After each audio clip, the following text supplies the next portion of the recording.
सभी आशा बहनों और एनएम बहनों को नमस्कार। जैसा कि हमने पहले वीडियो में देखा था कि ये जो आउटरीच एप्लीकेशन है ये हमारे किस तरह हमारे लिए बहुत ज़्यादा उपयोगी है। आइए आज हम देखते हैं कि इस एप्लीकेशन का उपयोग करते हुए हम किसी परिवार को इसमें कैसे जोड़ेंगे। तो आपको सबसे पहले ध्यान रखना है कि जब भी आप फील्ड में सर्वे करने के लिए जाएं तो सबसे पहले हमें एक परिवार को जोड़ना है, जिसमें परिवार का मुखिया और उसकी पत्नी जुड़ेगी, और उसके बाद उस परिवार में जितने बाकी के सदस्य हैं उनको हम जोड़ेंगे। तो आइए अब हम देख लेते हैं कि इसमें कैसे अपन जोड़ेंगे। ये जो स्क्रीन आपको दिखाई दे रही है इसमें परिवार जोड़े बटन है, यहाँ पे आपको क्लिक करना है। क्लिक करने के बाद में जो फॉर्म आपके खुलता है इसमें मुखिया की जानकारी ली जाती है। सबसे पहले हम मकान संख्या इसमें एंटर करेंगे। उदाहरण के तौर पर मैंने मकान संख्या इसमें 14 डाला है और परिवार क्रमांक मैंने 14 डाला है। अब यहाँ पे अगर आपके पास जनाधार नंबर है किसी परिवार का तो आप जनाधार नंबर यहाँ पे डाल सकते हैं, और उसके आगे जो सर्च का बटन है यहाँ से हम उसकी जानकारी ले सकते हैं। उसके बाद में सामाजिक समूह सेलेक्ट करना है। जैसे मैंने इसमें ओबीसी सेलेक्ट किया है, उसका धर्म सेलेक्ट करना है, क्या वो स्थायी निवासी है, इसमें हाँ या ना सेलेक्ट करना है। ये ऑप्शन इसलिए दिया गया है कि कई बार हम देखते हैं कि सर्वे के दौरान कुछ ऐसे परिवार भी मिलते हैं जो वहाँ के स्थायी रहने वाले नहीं है लेकिन वो वहाँ पे रहते हैं, तो उसमें हम नहीं कर देंगे। तो अभी मैं ये जो उदाहरण दे रहा हूँ ये स्थायी निवासी है, इसलिए मैं इसको हाँ कर रहा हूँ। नाम मैंने यहाँ पे इसका मोहन लिखा है, और उसके बाद में इसका जेंडर हमने सेलेक्ट किया है। इसकी उम्र, जो परिवार का मुखिया है उसकी उम्र हमने यहाँ पे सेलेक्ट कर ली है, तो मैंने इसकी उम्र ली है 63 वर्ष। उसका वजन, मुखिया का वजन हम यहाँ पे एंटर करेंगे, और उसके बाद उस मुखिया की लंबाई यहाँ पे चयन करेंगे। देखें इसके नीचे बीएमआई कैलकुलेट होकर के आ गया है। जब इस संदेश बटन को दबाएंगे तो इस मुखिया की जो बीएमआई है उससे रिलेटेड यहाँ पे संदेश आया है, इसको हम पढ़ करके उसको सुना सकते हैं।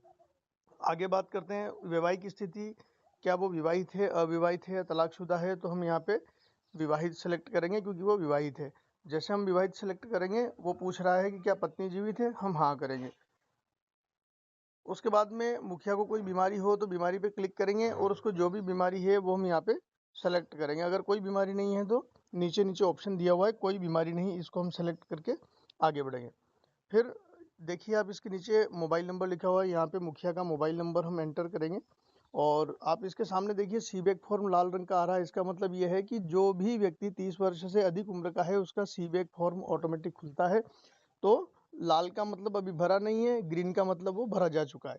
तो अभी हम इस पे सीबेक फॉर्म पे क्लिक करेंगे। क्लिक करने के बाद सीबेक फॉर्म खुल जाता है। इसमें जो इन्फॉर्मेशन पूछी गई है ये सारी हम यहाँ पे भरेंगे। ये सभी जानकारी आपको संबंधित व्यक्ति से पूछ के भरना है। ये अभी मैंने सीबेक से संबंधित सारी इन्फॉर्मेशन भर ली है, और इसको जैसे मैं रक्षित करता हूँ और रक्षित करके आगे बढ़ता हूँ, ये यहाँ पे मेरा सीबेक फॉर्म भरा जा चुका है। अब वो जो पहले लाल रंग का था वो हरे रंग का हो गया।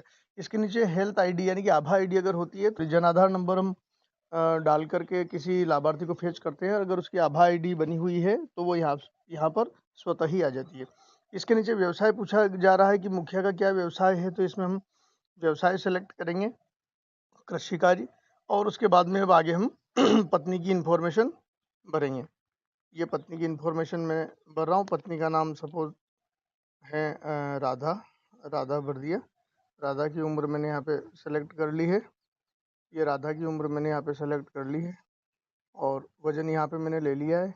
उसकी हाइट कितनी है वो मैंने यहाँ पे ले ली है, और बीमारी क्या है, बीमारी के बारे में मैंने बीपी की प्रॉब्लम है, बीपी ले लिया है। बीपी के बाद में मोबाइल नंबर हम एंटर करेंगे। ये मुखिया की पत्नी की इन्फॉर्मेशन हम भर रहे हैं। इसके बाद इसका भी सीबेक फॉर्म हम भरेंगे। सीबेक फॉर्म हमने भर दिया। अब देखो जैसे हम सीबेक फॉर्म भरते हैं तो यहाँ इसका स्कोर 5 आ रहा है। इसका मतलब क्या है, संदेश बटन दबा करके हम पढ़ सकते हैं और उनको बता सकते हैं लाभार्थी को। ये सीबेक फॉर्म हमने यहाँ पे पूरा उसका भर लिया है। रक्षित करेंगे, आगे बढ़ेंगे। उसका व्यवसाय सेलेक्ट करेंगे, वो कोई व्यवसाय नहीं, गृहिणी है तो गृहिणी हम सेलेक्ट करेंगे। उसका पता हम डालेंगे यहाँ पे नियर स्कूल, ये मैंने नियर स्कूल लिया है।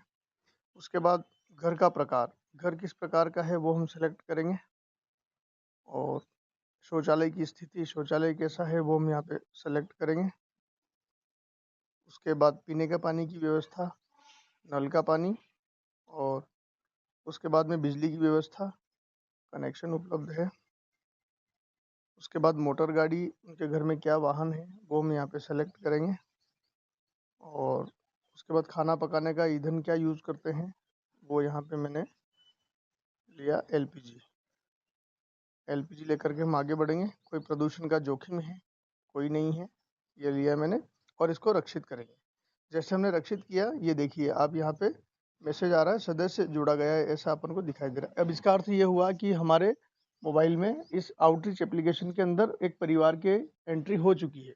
इसको देखेंगे कहाँ से?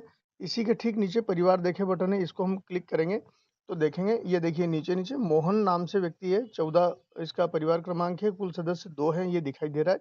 इसको जब हम इस पे क्लिक करेंगे तो पता लगेगा कि इसमें कितने सदस्य जोड़े जा चुके हैं। अब इसमें यदि और भी ज़्यादा सदस्य जोड़ने हैं तो हम सदस्य जोड़े बटन को दबाएंगे। मुखिया से उसका क्या संबंध है वो सेलेक्ट करेंगे। उदाहरण के तौर पर इसका एक पुत्र है और उसका जन आधार नंबर मैंने यहाँ पे टाइप किया है, क्या स्थायी निवासी है, वहाँ सेलेक्ट किया है। उसका नाम गोपाल है, ये गोपाल मैंने सेलेक्ट किया है। गोपाल सेलेक्ट करने के बाद उसकी उम्र सेलेक्ट करेंगे। उसकी उम्र 29 वर्ष है और उसका वजन 55 किलो है। उसकी हाइट 6 फीट है। वो विवाहित है। उसकी पत्नी भी जीवित है, हाँ सेलेक्ट किया है मैंने। उसको क्या बीमारी है, बीमारी पे सेलेक्ट करेंगे। उसको सपोज कोई बीमारी नहीं है, रक्षित करेंगे और उसका मोबाइल नंबर इंटर करेंगे। ये हम बात कर रहे हैं उस परिवार में और सदस्य जोड़ने की। व्यवसाय सेलेक्ट करेंगे और उसकी पत्नी की इंफॉर्मेशन डालेंगे यहाँ पे। उसकी पत्नी का नाम है सीमा, सीमा नाम टाइप किया हमने।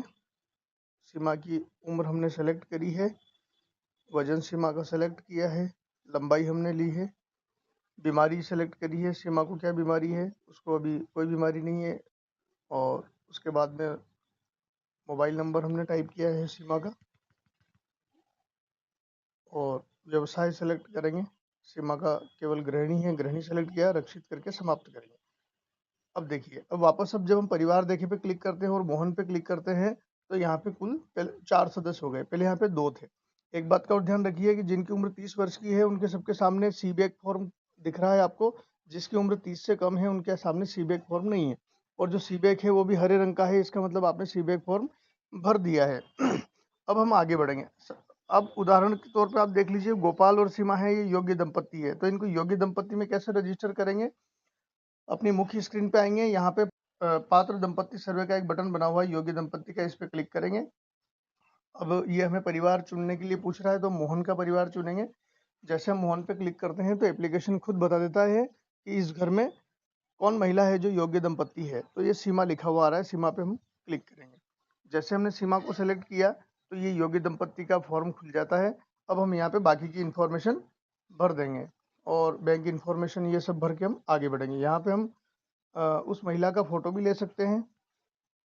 इसके अगली स्क्रीन पर महिला के पति की इन्फॉर्मेशन है, गोपाल की, जो कि कुछ इन्फॉर्मेशन तो जो हमने सदस्य जोड़ते समय भरी थी वहाँ से आ गई है, बाकी हम यहाँ पे भर सकते हैं और यहाँ से आगे बढ़ेंगे। उसका कोई राशन कार्ड नंबर हो तो हम यहाँ पे एंटर करेंगे और क्या बीपीएल है, हाँ।